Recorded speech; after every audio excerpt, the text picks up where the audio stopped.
Assalamualaikum warahmatullahi wabarakatuh. Perkenalkan, nama saya Elsa Fitri Amelia, NIM 19110050 dari Prodi S1 Farmasi kelas A, Universitas Kader Bangsa Palembang. Baiklah, di sini saya akan menjelaskan tentang oral suspensi. Apa itu oral suspensi? Saya akan menjelaskannya lebih lanjut. Baik, di sini saya akan menjelaskan tentang suspensi oral. Suspensi adalah sediaan cairan yang mengandung partikel padat tidak larut yang terspersi dalam fase cair. Sediaan yang digolongkan sebagai suspensi adalah 1. Suspensi oral adalah sediaan cair mengandung partikel dapat yang didispersi dalam pembawa cair dengan bahan pengaroma yang sesuai dan ditujukan untuk penggunaan oral. Beberapa suspensi yang diberi etiket sebagai susu atau magma termasuk dalam golongan ini. Beberapa suspensi dapat langsung digunakan, sedangkan yang lain berupa campuran padat yang harus dikonstitusikan terlebih dahulu dengan pembawa yang segera sebelum digunakan. 2. Suspensi topikal adalah sediaan cair mengandung partikel padat yang terdispersi dalam pembawa cair yang ditujukan untuk penggunaan pada kulit. Beberapa suspensi yang diberi etiket sebagai lotio termasuk dalam kategori ini. 3. Suspensi tetes telinga adalah sediaan cair mengandung partikel-partikel halus yang ditujukan untuk diteteskan telinga bagian luar. 4. Suspensi optalmik adalah sediaan cair steril yang mengandung partikel-partikel yang terdispersi dalam cairan pembawa untuk pemakaian pada mata. Obat dalam suspensi harus dalam bentuk termikronisasi agar tidak menimbulkan iritasi atau goresan pada kornea. Suspensi obat mata tidak boleh digunakan bila terjadi massa yang mengeras atau menggumpal. 5. Suspensi untuk injeksi adalah sediaan berupa suspensi serbuk dalam medium cair yang sesuai dan tidak disuntikkan secara intravena atau kedalaman larut spinal. 6. Suspensi untuk injeksi terkonstitusi adalah sediaan kering dengan bahan pembawa yang sesuai untuk membentuk larutan yang memenuhi semua persyaratan untuk suspensi steril setelah penambahan bahan yang sesuai. Contoh gambar macam-macam suspensi. Stabilitas suspensi. Salah satu problem yang dihadapi dalam proses pembuatan suspensi adalah memperlambat penimbunan partikel serta menjaga homogenitas dari partikel. Cara tersebut merupakan salah satu tindakan untuk menjaga stabilitas suspensi. Beberapa faktor yang mempengaruhi stabilitas suspensi ialah 1. Ukuran partikel. 2. Kekentalan atau viskositas. Syarat suspensi. Suatu suspensi farmasi yang dibuat dengan tepat mengendap secara lambat dan harus rata lagi bila dikocok. Karakteristik suspensi harus sedemikian rupa sehingga ukuran partikel dari suspensoid tetap agak konstan untuk yang lama pada penyimpanan. Suspensi harus bisa dituang dari wadah dengan cepat dan homogen. Adapun partikel, jumlah partikel atau konsentrasi. Apabila di dalam suatu ruangan berisi partikel dalam jumlah besar, maka partikel tersebut akan susah melakukan gerakan yang bebas karena sering terjadi benturan antara partikel tersebut. Benturan itu akan menyebabkan terbentuknya endapan dari zat tersebut. Oleh karena itu, makin besar konsentrasi partikel, makin besar terjadinya endapan partikel dalam waktu yang singkat.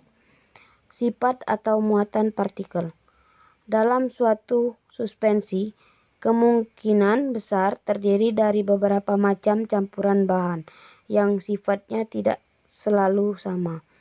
Dengan demikian, ada kemungkinan terjadi interaksi antara bahan tersebut yang menghasilkan bahan yang sukar larut dalam cairan tersebut. Karena sifat bahan tersebut sudah mempengaruhi sifat alam, maka kita tidak dapat mempengaruhinya. Bahan pensuspensi atau suspending agent dapat dikelompokkan menjadi dua, yaitu 1. Bahan pensuspensi dari alam. Bahan pensuspensi alam dari jenis gum sering disebut gum atau hidrokoloid. Gum dapat larut atau mengembang atau mengikat air sehingga campuran tersebut membentuk mucilago atau lendir. Dengan terbentuknya mucilago, maka viskositas cairan tersebut bertambah dan akan menambah stabilitas suspensi. Kekentalan mucilago sangat dipengaruhi oleh panas, pH, dan fermentasi bakteri. 2. Bahan pensuspensi sintesis. Termasuk dalam golongan ini adalah metil selulosa, metol tilose, karboksimetil selulosa atau CMC, hidroksimetil selulosa. Di belakang dari nama tersebut biasanya terdapat angka atau nomor, misalnya metosol 1500. Angka ini menunjukkan kemampuan menambah viskositas dari cairan yang dipergunakan untuk melarutkannya. Semakin besar angkanya berarti kemampuannya semakin tinggi. Golongan ini tidak diabsorpsi oleh usus halus dan tidak beracun sehingga banyak dipakai dalam produksi makanan. Dalam farmasi, selain untuk bahan pensuspensi, juga digunakan sebagai laksansia dan bahan penghancur atau diintegrator dalam pembuatan tablet. Cara mengerjakan obat dalam suspensi. Suspensi dapat dibuat dengan cara menambahkan serbuk bahan obat ke dalam mucilago yang telah terbentuk kemudian baru diencerkan. Perlu diketahui bahwa kadang-kadang terjadi kesukaran pada saat mendispersi serbuk dalam vehikel. Hal tersebut karena adanya udara, lemak, atau kontaminan pada serbuk. Serbuk yang sangat halus mudah kemasukan udara sehingga sukar dibasahi. Mudah dan sukarnya serbuk terbasahi tergantung besarnya sudut kontak antara zat terdispersi dengan medium. Sistem pembentukan suspensi. 1. Sistem flokulasi. Dalam sistem flokulasi, partikel terflokulasi terikat lemah, cepat mengendap, dan pada penyimpanan tidak terjadi cek dan mudah tersuspensi kembali. 2. Sistem deflokulasi. Dalam sistem deflokulasi, partikel deflokulasi mengendap dan akhirnya membentuk sedimen, di mana terjadi agregasi, akhirnya terbentuk cek yang keras dan sulit tersuspensi kembali. Secara umum, sifat-sifat dari partikel flokulasi dan deflokulasi adalah 1. Deflokulasi A. Partikel suspensi dalam keadaan terpisah satu dengan yang lain. B. Sedimentasi yang terjadi lambat, masing-masing partikel mengendap terpisah dan ukuran partikel adalah minimal. C. Sedimen terbentuk lambat. D. Akhirnya sedimen akan membentuk cek yang keras dan sukar terdispersi lagi. E. Wujud suspensi menyenangkan karena zat tersuspensi dalam waktu relatif lama. 2. Flokulasi. A. Partikel merupakan agregat yang bebas. B. Sedimen terjadi cepat. C. Sedimen terbentuk cepat. D. Sedimen tidak membentuk cek yang keras dan padat dan mudah terdispersi kembali seperti semula. E. Wujud suspensi kurang menyenangkan sebab sedimentasi terjadi cepat dan Di atasnya terjadi daerah cairan yang jernih dan nyata. Pembuatan suspensi sistem flokasi adalah 1. Partikel diberi zat pembasah dan dispersi medium. 2. Lalu ditambah zat pemflokulasi, biasanya berupa larutan, elektrolit, surfaktan, atau polimer. 3. Diperoleh suspensi flokulasi sebagai produk akhir. 4. Apabila dikehendaki agar flok yang terjadi tidak cepat mengendap, maka ditambah struktur pehil. 5. Produk akhir yang diperoleh ialah suspensi flokulasi dalam struktur pehil. Bahan pemflokulasi yang digunakan dapat berupa larutan elektrolit, surfaktan, atau polimer. Untuk partikel yang bermuatan positif, digunakan zat pemflokulasi yang bermuatan negatif dan sebaliknya. Contohnya, suspensi bismuthi, subnitras yang bermuatan positif digunakan zat pemflokulasi yang bermuatan negatif, yaitu kalium fosfat monobase. Suspensi sulfameranzin yang bermuatan positif yaitu AlCl3 atau aluminium triklorida. Bahan pengawet. Penambahan bahan lain dapat pula dilakukan untuk menambah stabilitas suspensi, antara lain penambahan bahan pengawet.